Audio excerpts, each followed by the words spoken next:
சைரா, என் உயிரின் உயிரானவர்களே, இன்றைக்கி சாயந்தரம் 4 மணிக்கு நாம் செஞ்ச இந்த விசேஷமான ஒரு பூஜையில் பல பேருக்கு ஒரு உணர்வு பூர்வமான ஒரு ஃபீலிங்ஸ் எனக்கு கிடைச்சிருக்குதுன்னு வாட்ஸ்அப்பில் எனக்கு அனுப்பியிருந்தாங்க. நமக்கு இது ஒரு பெரிய தொடக்கம்.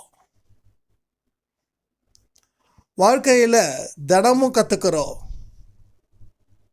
அதில் நல்லதும் கற்றுக்கிறோம், கெட்டதும் கற்றுக்கிறோம்.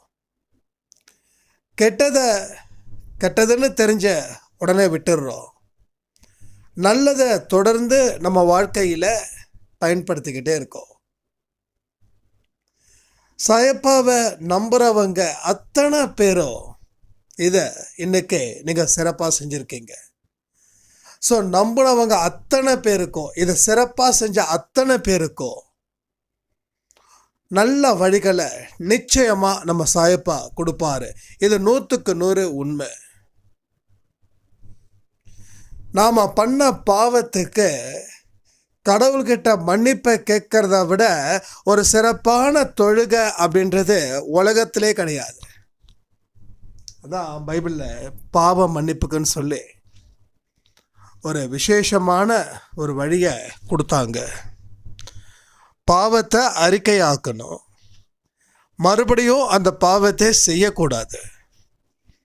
எந்த பாவத்தை நீங்கள் அறிக்கை ஆக்குறீங்களோ மறுபடியும் அதை செய்யக்கூடாது. செய்யாமல் இருப்பது உனக்கு நல்லது. ஏன்னா நீ சுத்தமாயிட்டு இருக்க. இது வரைக்கும் நீ அசுத்தத்தில் இருந்த, ஒரு அழுக்கில் இருந்த, ஒரு சாக்கடையில் ஊறி போய் கடந்த, சேத்துல ஊறி போய் கடந்த, இப்போ நல்ல தண்ணீரால் உன் உடம்ப கழுவி இருக்க. அதனால் மறுபடியும் அழுக்குப்படாமல் பார்த்துக்க வேண்டியது உன் பொறுப்பு. இப்போ நீ நினச்சாலும் மறுபடியும் அழுக்குப்படும். ஏன்னா மறுபடியும் சாக்கடையில் நனையிறதுக்கு ரொம்ப நேரம் ஆகாது. ஆனால் நீ உணர்ந்ததால், இதை அழுக்குன்னு சொல்லி நீ உணர்ந்ததால் குளிச்ச. ஆனால் இதை இன்னும் உணராமல் யாரும் குளிக்காமல் அப்படியே இருக்காங்க. அந்த சாக்கடைன்றது உடம்புல மனசில் இருக்கக்கூடிய ஒரு எண்ணங்கள். அந்த எண்ணத்தை எப்படி அது மோசமான எண்ணங்களாக சாக்கடையாக உள்ளே போச்சோ அதே மாதிரி நல்ல எண்ணங்களை ஒரு நல்ல சுத்தமான தண்ணியாக வச்சு அதை நாம் கழுவி குளிப்பாட்டி இங்கே வச்சுருக்கோம். உண்மையிலே சொல்லணும் அப்படின்னா,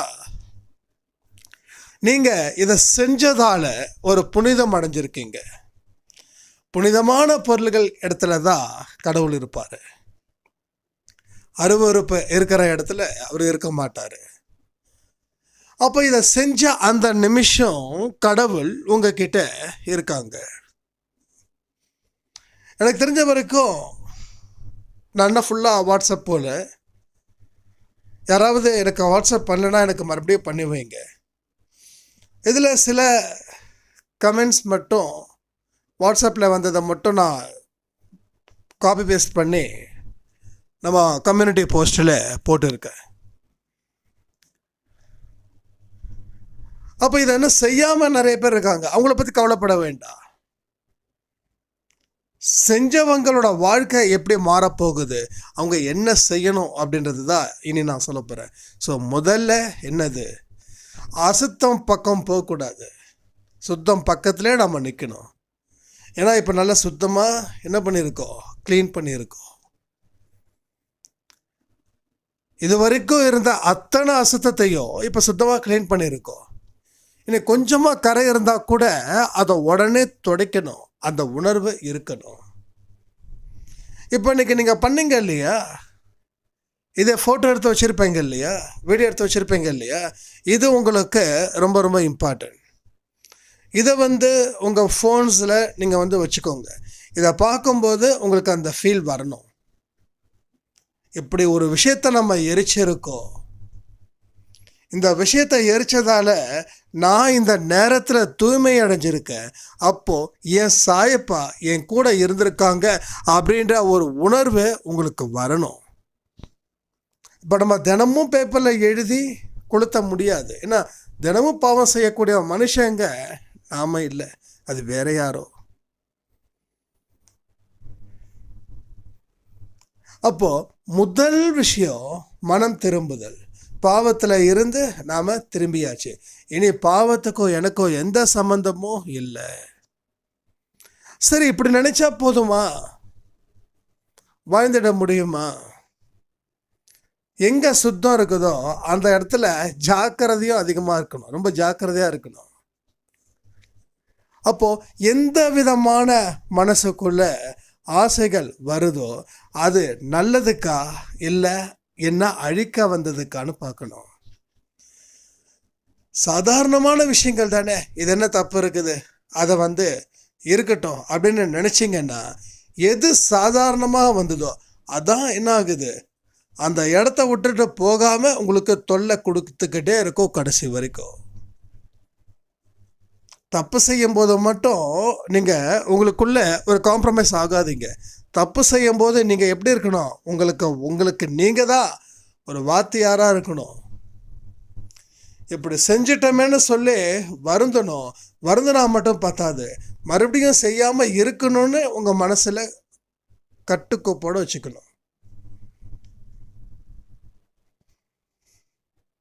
இங்கே நிறைய பேர் ஆண்களும் பெண்களும் இந்த விஷயத்தை 4 மணிக்கு செஞ்சுருக்கீங்க. ஒருத்தவங்க செஞ்சாலோ 2 பேர் செஞ்சாலோ அந்த பலன்கள் நிச்சயமாக அவங்க அறுவடை செய்வாங்க. இது நிச்சயமான உண்மை. இன்றைக்கி நீங்கள் செஞ்ச ஒரு விஷயம் உங்கள் வாழ்க்கையில் ஏதோ ஒரு இடத்துல ஒரு பெரிய ரிசல்ட்டை 100% கொடுக்கும். ஏன்னா ஒவ்வொரு விஷயத்துக்கும் ஒவ்வொரு விதமான பலன்கள் நிச்சயமாக இருக்கு. நீங்கள் கோயிலுக்கு போகணும், அதை பண்ணணும், இதை பண்ணணும், அதெல்லாம் தாண்டி மனசே கோயில். நம்ம ஒரு புனிதமான இடத்துல எந்த குப்பையும் போட மாட்டோம் இல்லை. ஏன்னா குப்பை போட்டால் அந்த இடம் கெட்டு போயிடும். அப்போ மனசுன்றது கோயிலை விட 1,00,000 மடங்கு புனிதமானது. ஒவ்வொரு மனுஷனுடைய மனசும் அந்த மனசுல நல்ல விஷயங்கள் விதைக்கும் போது என்னென்ன விஷயங்கள் வருது தெரியுமா? உங்க மனசுல இப்போ எந்த விதமான மோசமான எண்ணங்களும் இல்லை. இப்போ உங்க மனசு லேசா இருக்கும். நான் சொன்னதெல்லாம் உங்களுக்கு இருக்குதான்றதை பாருங்க. இந்த விஷயம் செஞ்சதால உங்க மனசு ரொம்ப லேசா இருக்கும். ஒரு இனம் புரியாத சந்தோஷம் இருக்கும். ஒரு புதுசா பிறந்தோம் அப்படின்ற ஒரு நம்பிக்கை இருக்கும். என்னமோ இப்ப ஆரம்பிச்ச மாதிரி இருக்கும் இந்த வாழ்க்கை. மனசு என்ன சொல்லணும்னா ரொம்ப ரொம்ப ரொம்ப லேசா இருக்கும். உங்க உடம்ப கிட்டத்தட்ட பாதி கிலோ நீங்க குறைச்சிங்கன்னா எப்படி இருப்பீங்களோ அப்படி இருக்கும். கை காலு எல்லாம் ரிலாக்ஸ்டா இருக்கும். இன்னும் சில பேருக்கு அந்த மூட்டு வலி, அந்த வலி, இந்த வலி இருக்கு பாருங்க, அது கூட வராது. இதெல்லாம் நடக்கும், நிச்சயமா நடக்கும். என்னைக்கு நீங்க வெளிப்பார்வையை விட்டுட்டு மனசை உள்ள கொண்டு வந்து அதை உள்ள பார்க்குறீங்களோ, இது நாம் இன்னைக்கு செஞ்சது உள்ள தீ வச்சு கொளுத்துனதை வெளியில நம்ம காட்டுறோம், நம்ம ஷோ பண்றோம். நான் ஒரு விஷயத்த சொல்லணும்னா நான் நடித்து காட்டினா அது உங்கள் மனசில் ஈஸியாக புரியும், ஒரு மூவி பார்க்குற மாதிரி. ஸோ உள்ள இந்த மாதிரியான விஷயத்த நாம் தீ வச்சு கொளுத்துருவோம். அதை நாம் கண்ணுக்கு முன்னாடி பார்த்துருக்கோம். இப்படி தான் உள்ள என்னுடைய மோசமான எண்ணங்களை நான் தீ வச்சு கொளுத்துனேன், அது சாம்பலாக போயிடுச்சு.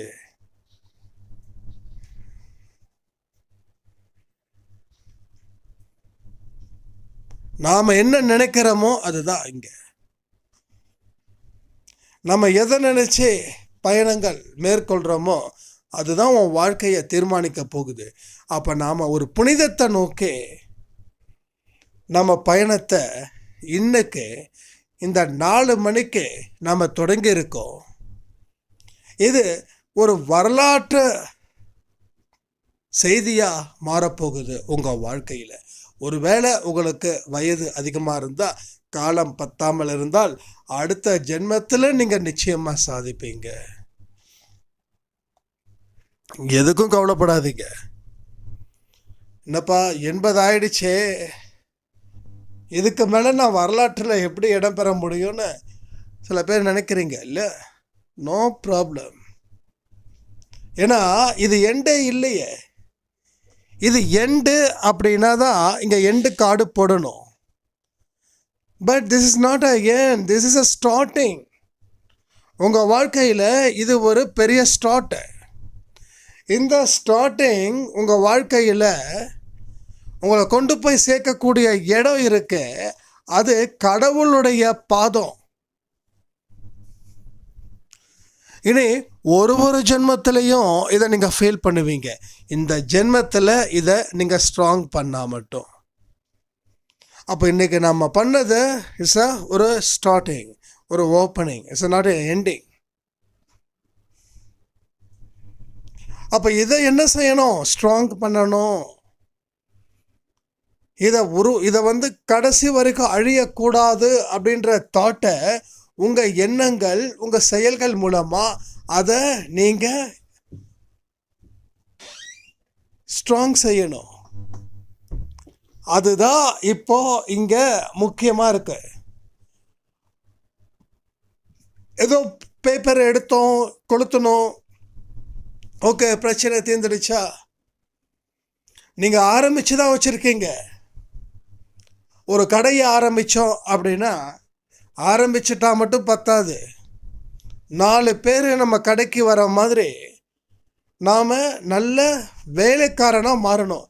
நீங்கள் முதலாளி தான், இல்லைன்னு சொல்லலை. ஆனால் நீங்கள் கஸ்டமருக்கு நல்ல வேலைக்காரனாக இருந்தால் தான் நீங்கள் முதலாளியாக உட்கார முடியும். நான் முதலாளி அப்படின்னு சொல்லி கஸ்டமர் முன்னாடி காட்டினீங்கன்னா கஸ்டமர் போடான்னு சொல்லிட்டு போயிடுவான். அப்போ கடையை மூட வேண்டிய நிலை. எவ்வளோ சீக்கிரம் ஆரம்பிச்சிங்களோ அவ்வளோ சீக்கிரம் மூடுற மாதிரி ஆகிடும். அதே மாதிரி தான் இங்கேயும். ஸோ இது ஒரு ஓப்பனிங். இன்றைக்கி பண்ணதால் இது ஒரு கடையை ஓப்பன் பண்ண மாதிரி.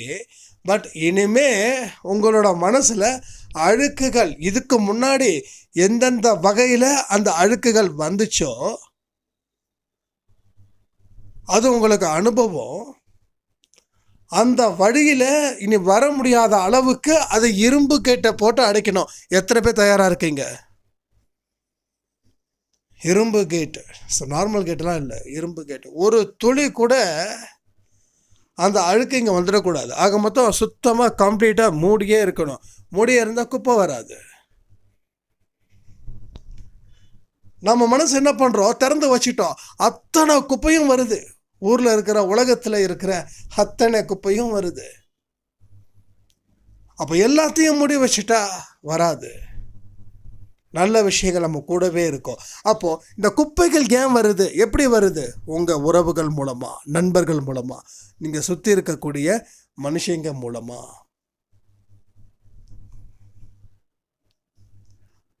அவங்க தான் உங்களோட எண்ணத்தை அழிக்க வந்த விஷக்கிருமிகள். யார் யாரெல்லாம் மோசமான எண்ணத்தை உங்கள் முன்னாடி மந்திர மாதிரி ஓதுறாங்களோ அது அத்தனையுமே விஷக்கிருமிகள். அந்த நேரத்தில் நீங்கள் செவிடனாக இருக்கணும்.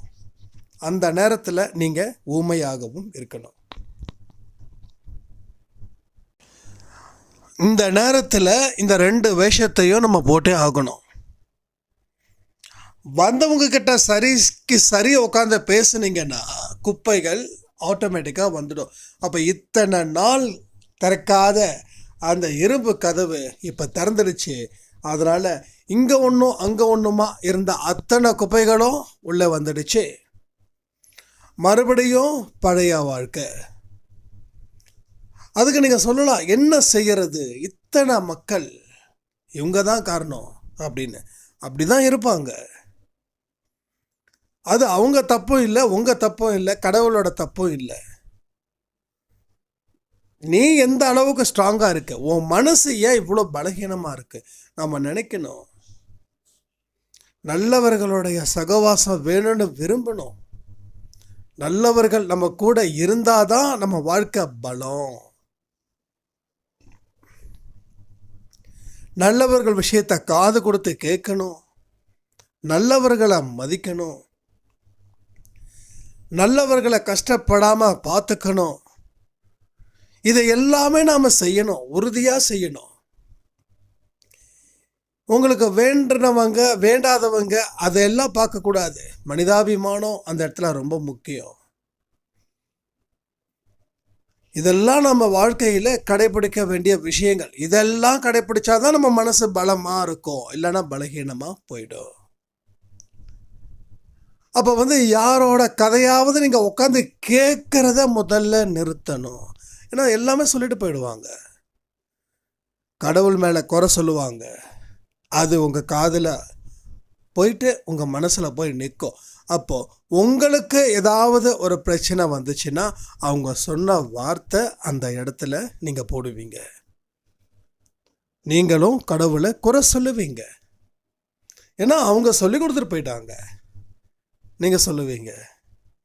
அதே மாதிரி எந்த மனுஷனுக்கு உதவி செய்யக்கூடாது, உதவி செஞ்ச உபத்திரமா போயிடுச்சு அப்படின்னு யாராவது சொல்லுவாங்க.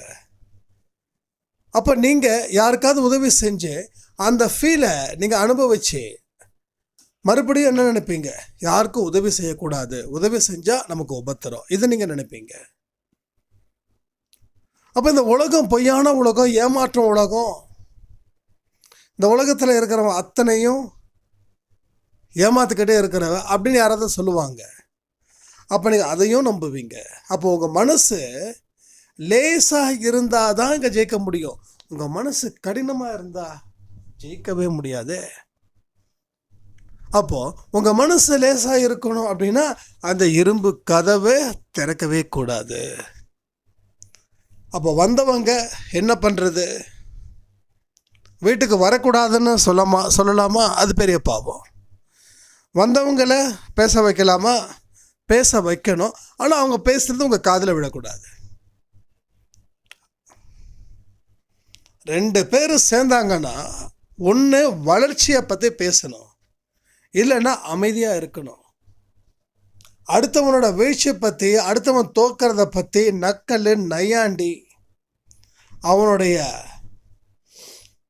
ஒவ்வொரு விஷயத்தையும், அதாவது 3ஆவதாக இருக்கக்கூடிய உன்னுடைய விஷயத்தை கேவலப்படுத்துறது, இந்த மாதிரி விஷயங்கள் இருக்கவே கூடாது. அந்த நேரத்தில் தான் நீங்கள் என்ன பண்ணணும்? ஒரு தலையாட்டும் பொம்மையாக இருக்கணும்.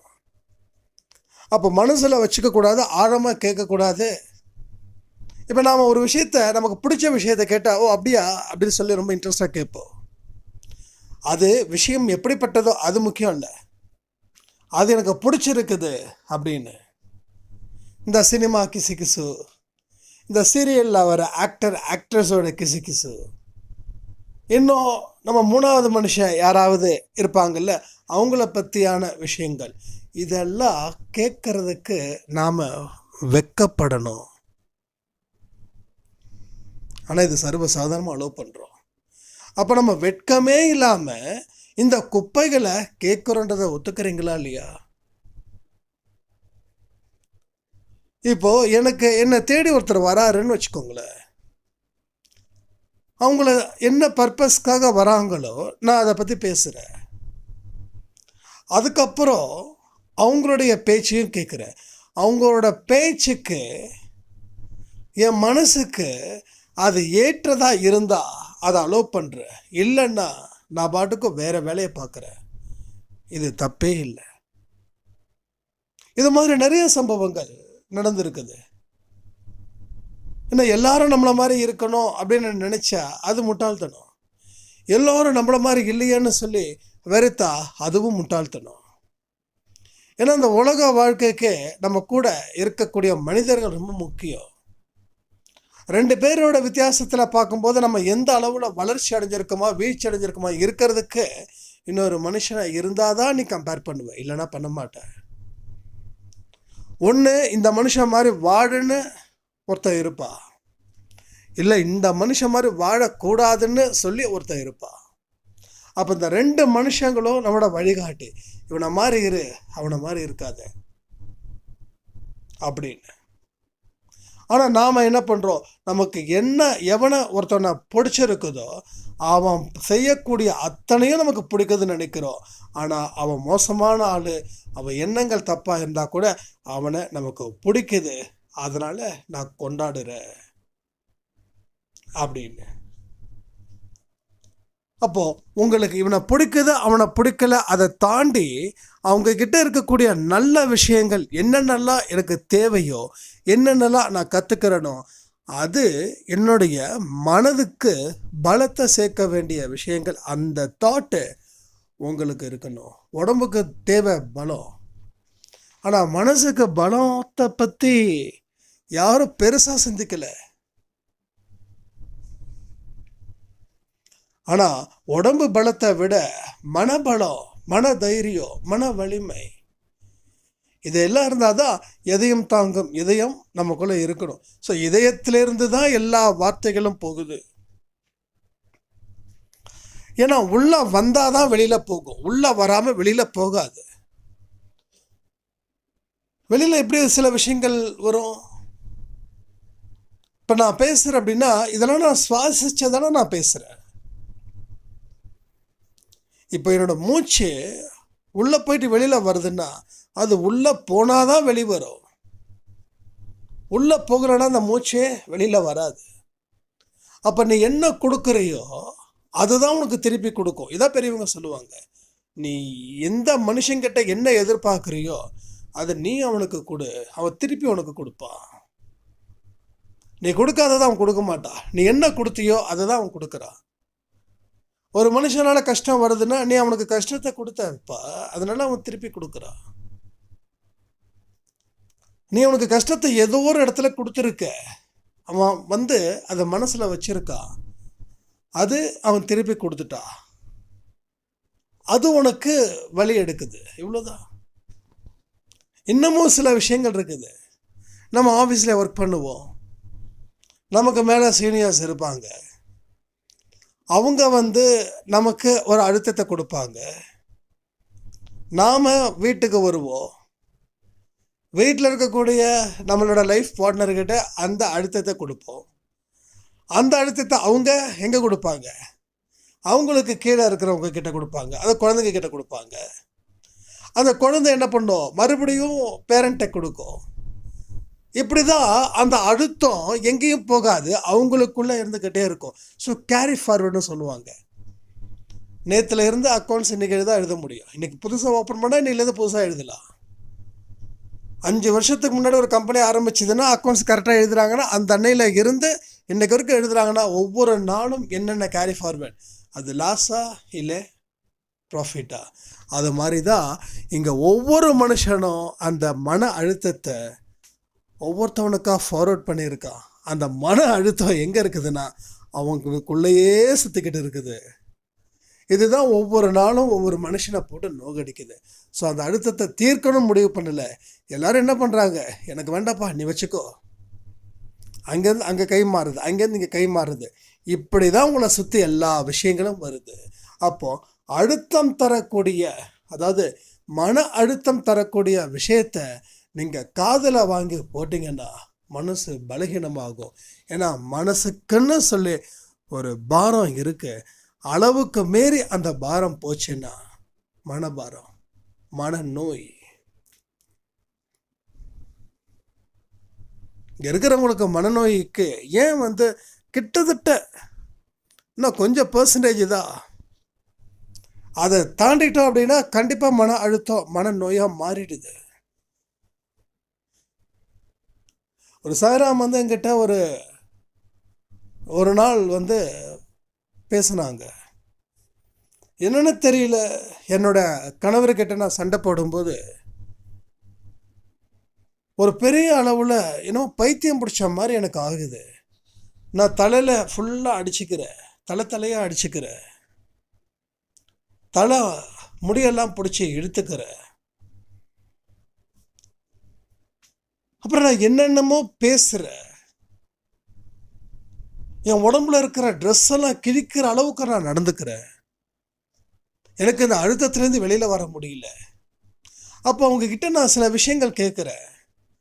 யார் யாருக்கிட்டலாம் நீங்கள் பேசுகிறீங்க, என்ன நல்லா பேசுகிறீங்க அப்படின்னா, இவங்களோட புலம்பல்களை இன்னொருத்தவங்க கிட்ட பேசுறது. அவங்க என்ன சொல்கிறாங்க, என்னுடைய கணவரும் இப்படி தான் திட்டுவார், அடிப்பார், நிம்மதியே இல்லை. தொடர்ந்து இதை பற்றி தான் இவங்க பேசிக்கிட்டே இருப்பாங்களாம்.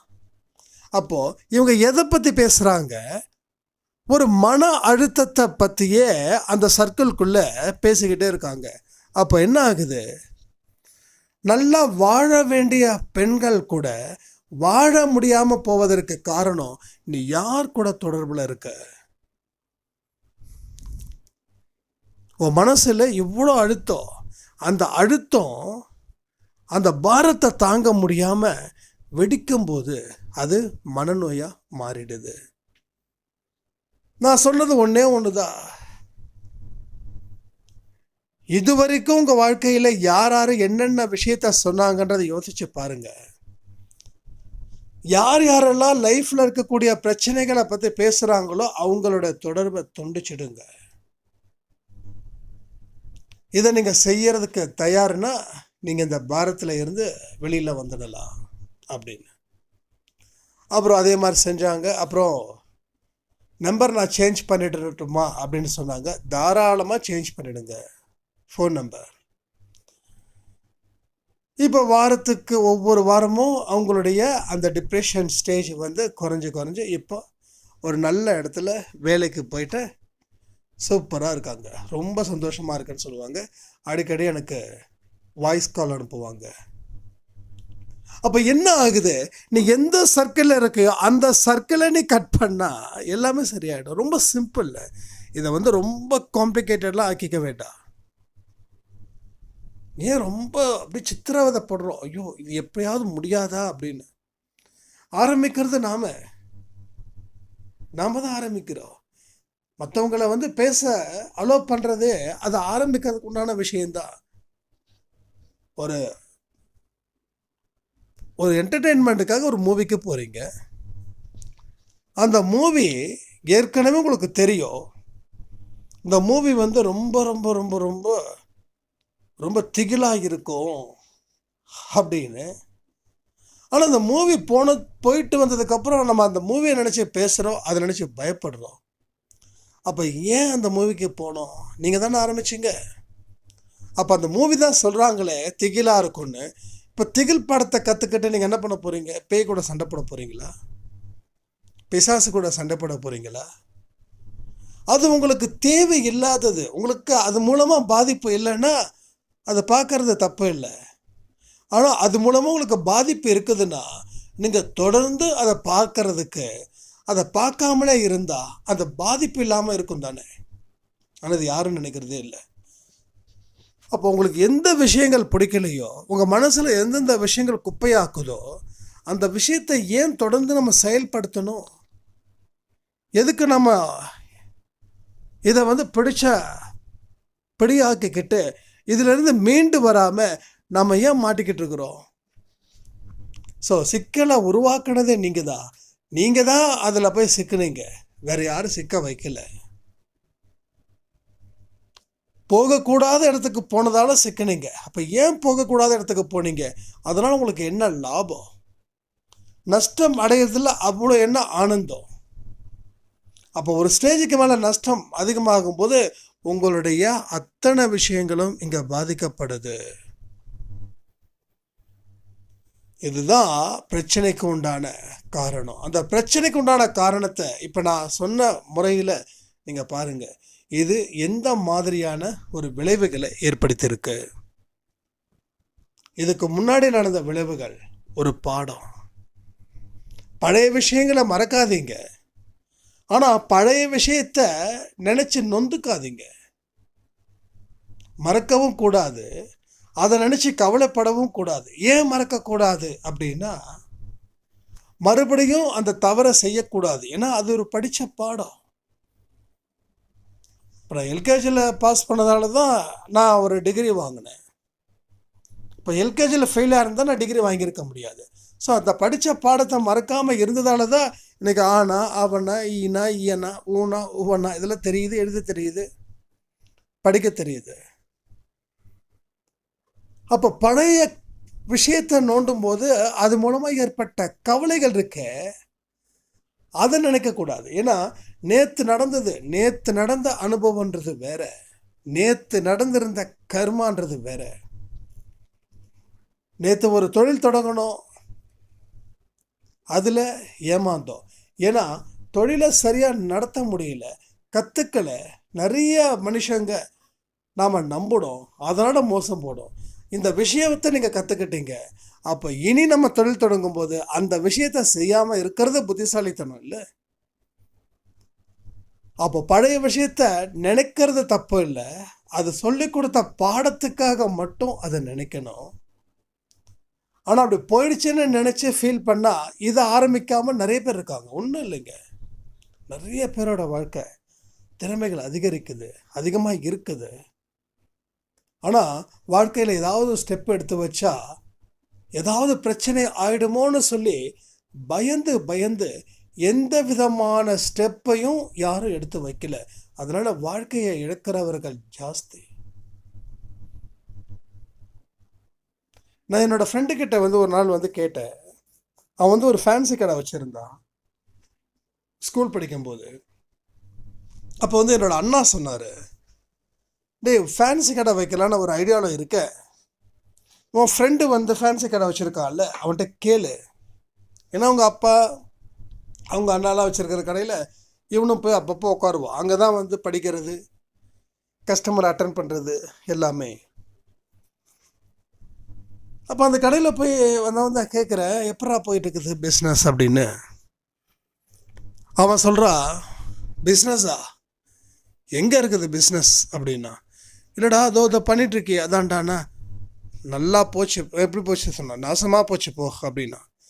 ஏன்டா அப்படின்னா, அதெல்லாம் ஒன்றுமே இல்லைப்பா, ஏதோ ஓட்டுறோம், வேறு வழி இல்லாமல் பல்ல கடிச்சிக்கிட்டு ஓட்டுறோம் அப்படின்னு.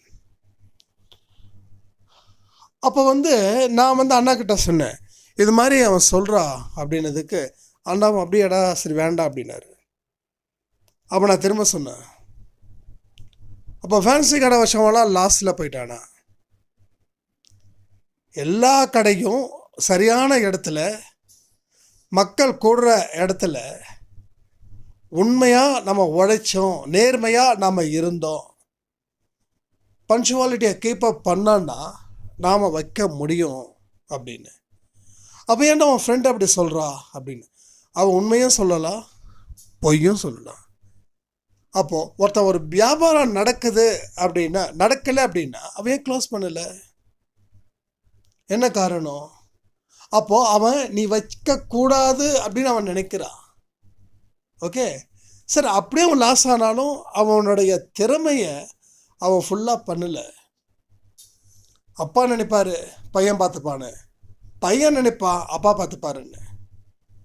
அப்போது யாருமே பொறுப்பான மனிதர்களாக இல்லை, பொறுப்பை ஏற்றுக்கலை, அதனால் கடை விளங்கலை. நீங்கள் வச்சு பாருங்கள், உங்களுக்கு இதெல்லாம் ஓகேவான்னு பாருங்கன்னு. ஆனால் அன்றைக்கி ஃபேன்சி கடை ஆரம்பித்தாங்க, 3 இடத்துல ஃபேன்சி கடை வச்சுருக்காங்க. எல்லாமே கேர்ள்ஸ் ஸ்கூல் கிட்ட. ஈவினிங் ஆச்சுன்னா கூட்டம் வச்சுக்குது. சொல்லுவார், நீ அப்போ வேண்டான்னு சொன்ன, சரி நீ வேணும்னு நான் வேண்டான்னு சொன்னேன், அப்போ நீ சொன்ன. ஆனால் இன்றைக்கி 3 கடை சூப்பராக போயிட்டுருக்குது. அந்த ஸ்கூல் படிக்கிற குழந்தைங்க என்னென்னலாம் கேட்குறாங்களோ அதெல்லாம் அடுத்த நாள் காலைல போய் பஸாரில் போய் வாங்கிட்டு வருவாராம். ஒரு கடையில் அவர் பார்த்துக்கிறாங்க, ஒரு கடையில் அவங்க ஒய்ஃப் பார்த்துக்கிறாங்க, இன்னொரு கடையில் அவங்க ஒய்ஃபோடைய தம்பி அவங்க பார்த்துக்கிறாங்க. ஸோ 3 கடையும் சக்ஸஸ்ஃபுல். ஆனால் இவர் பார்க்குற கடையில் மட்டும் கூட்டம் ஜாஸ்தி, அவங்க ஒய்ஃப் பார்க்குற கடையில் கூட்டம் கம்மி, அவங்க ஒய்ஃபோட தம்பி பார்க்குற கடையில் கூட்டம் கம்மி. ஏன்னா இவருக்கு அந்த பொறுப்பு இருக்கிறத ஜெயிக்கணும்னு, மற்றவங்களுக்கோ அந்தளவுக்கு இல்லை. ஸோ யாருக்கு விருப்பம் இருக்குதோ அவங்க கொடுக்கக்கூடிய ரிசல்ட்டு 100% வச்சுக்கோங்க. யாருக்கு விருப்பம் இல்லையோ என்னமோ ஒரு ரிசல்ட் கொடுப்பாங்க, 60-70% கொடுப்பாங்க. ஆனால் இவர் கொடுக்குற மாதிரி கொடுக்க மாட்டாங்க. அப்போ எதை நம்ம விருப்பத்தோடு செய்கிறோமோ, எதை புத்திசாலித்தனமாக செய்கிறோமோ, அது உங்கள் வாழ்க்கையில் உயர்வை கொடுக்கும். இங்கே யாராவது கடை வைக்கணும், போகணும், வரணும்னா தாராளமாக வைங்க, தப்பே இல்லை. ஏன்னா நாம் கொள்ளடிக்கலை, திருடலை, உழைக்கிறோம். உழைச்சி முன்னேறணும்னு நாம் நினைக்கிறோம். எந்த தொழிலும் அசிங்கமான தொழில் இல்லை.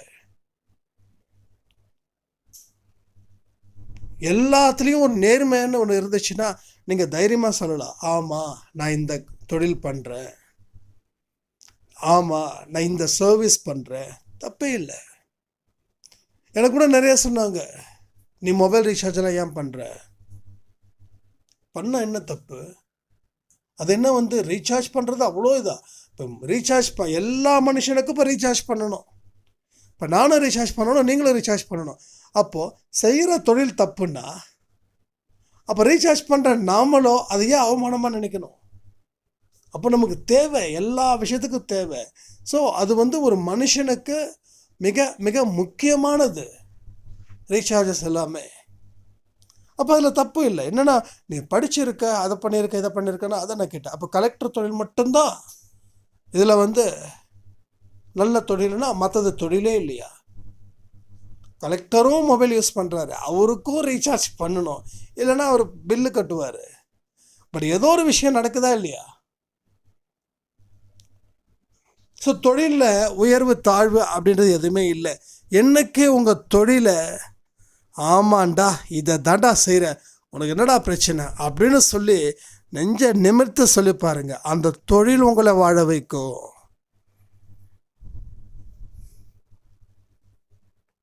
எந்தெந்த தொழிலில் வேர்வை சிந்தி உழைக்கிறீங்களோ அந்த தொழில் தான் உங்களை காப்பாற்றும்.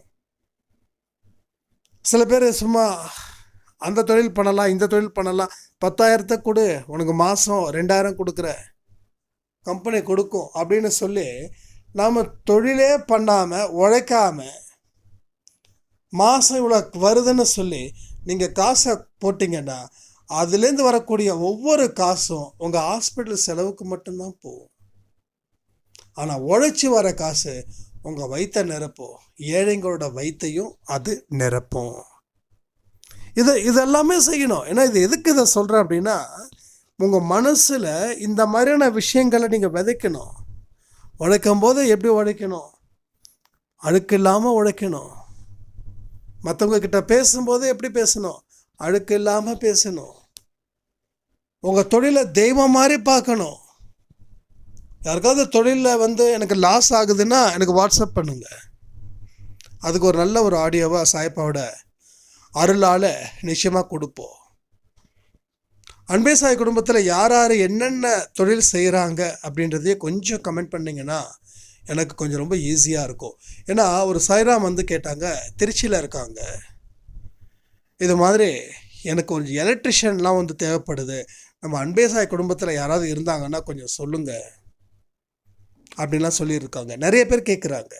ஏன்னா நம்ம குடும்பத்தை இருக்கிறவங்களுக்கு இது மாதிரியான பர்சன்ஸ், அதாவது உங்கள் வீட்டுக்காரர் எலக்ட்ரிஷியனாக இருந்து அவர் நல்லவராக இருந்தால் மட்டும் ஓகே, அது மைண்டில் வச்சுக்கோங்க.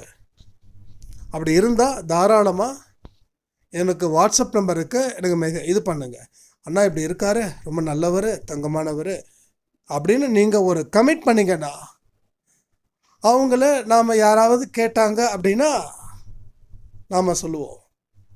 இது எதுக்கு சொல்கிறேன் அப்படின்னா, இது அன்பே சாய் குடும்பம் அப்படின்றது அந்த குடும்பத்துக்குள்ளே இருக்கக்கூடிய உறவுகள்